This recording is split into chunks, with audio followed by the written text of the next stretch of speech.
Hello everyone and welcome back to my channel dedicated to research of hospitality industry and eventual opening of my very own restaurant. I'm your host Andre.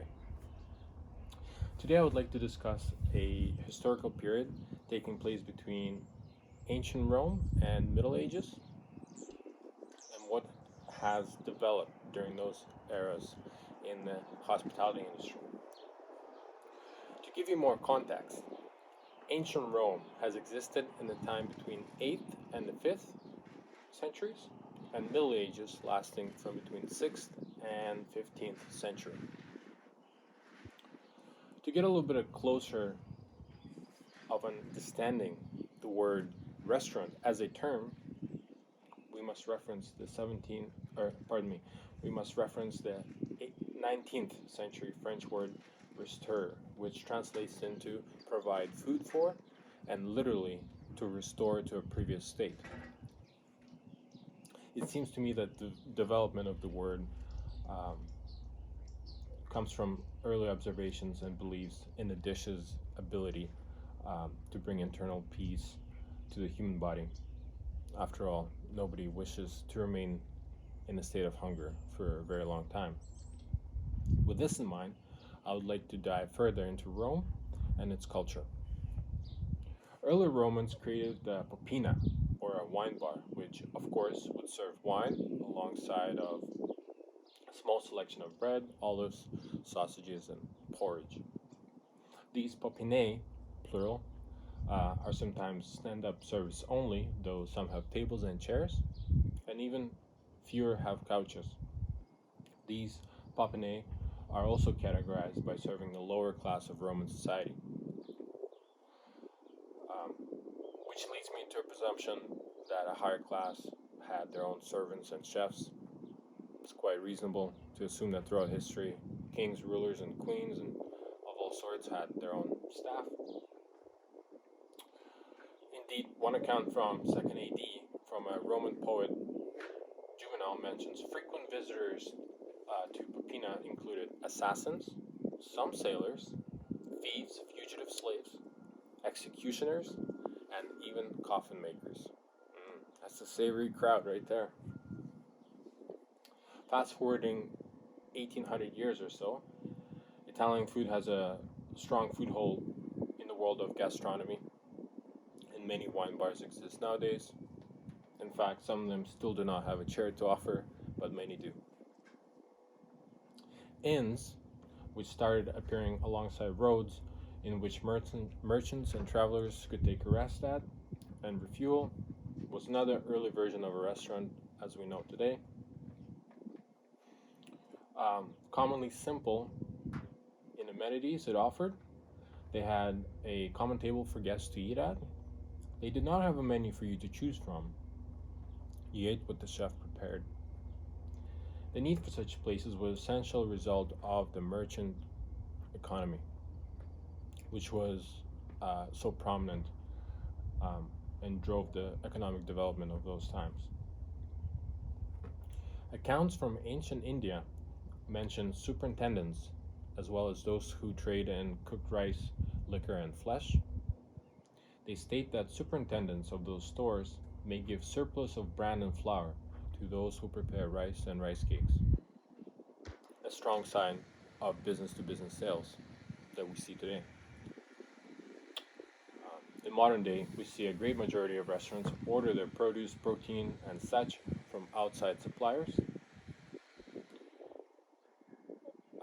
Very few grow enough to support themselves fully, but some restaurants do experiment with growing herbs or mushrooms, maybe on the roof or in the basement.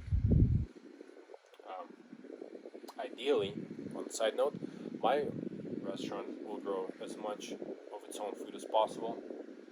It's an important part of my cooking philosophy, but of course, time will tell. Okay, now we're moving even closer to modern day, and the place we see that pioneers the restaurant in the modern sense of it, maybe with menus and a server team to take care of you, comes from the 11th century China in Song Dynasty. Um, in larger cities such as Kaifeng and Hangzhou, we see a rapid development of restaurants which cater to travelers and merchants. Restaurant owners are quite smart and they cater to the foods that are similar to the foods to which the travelers are accustomed to. For example, foods from the traveler's hometown. Very smart. Furthermore, the restaurants would cater to more opulent parts of society as well as less fortunate ones. That would be a major difference between ancient Rome and China, where in ancient Rome we see wine bars usually cater to the lower class.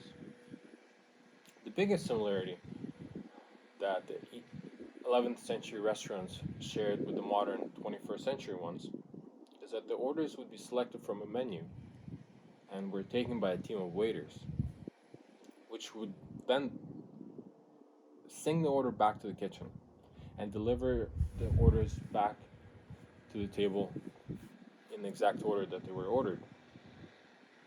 As far back as 1,000 years, we start to see a modern restaurant. That's not very long, in my opinion. Not very long at all. And what I mean is, there's still much to be learned and improved on, in my opinion. Partially inspired by Fran Andrea, forever questioning what are we doing and how we can improve. So 1,000 years of history is a grain of sand in the history of humankind, I think. In Japan, around 16th century, the rise of kaiseki dining tradition takes hold, born out of Japanese tea houses and brought to fruition by Sen no Roku and further developed by his grandchildren. The essence of the dining culture was centered around small and intricate dishes that would make up this multi-course meal. This can be seen almost as a birth of a tasting menu, which is so common in the upscale restaurants of nowadays. Around the same time in Europe, we see inns which offer lodging and simple meals, alongside taverns which would offer their patrons food and alcoholic beverages. Restaurants in Spain, for example, are called bodegas and offer tapas. And in England, they offer sausages and shepherd's pies and the likes. The cook shops, as well, which would be so common throughout the European Middle Ages, offer the selection of pies, sausages, puddings, and roasted meats to locals. As the ability to host a proper kitchen would be reserved for the rich, these cookhouses are useful for the guests to cook their own meat or buy something pre-made. So essentially it could be almost looked at as this, save-on kitchen that we see nowadays, where you see pre-made wings and potato salads and the likes. But in these cook shops back in the day, you were also able to bring your own meat and cook them. France, of course, needs no further introduction into the world of gastronomy, pioneered many aspects of now ambiguous restaurant rituals. As early as 13th century, you could dine at a local tavern on a variety of meats, so cheeses, soups, and stews, and of course porridge. A rôtisseur shop specializing in roasted meats would offer its selection, and the pastry cooks would offer pies and other elaborate dishes.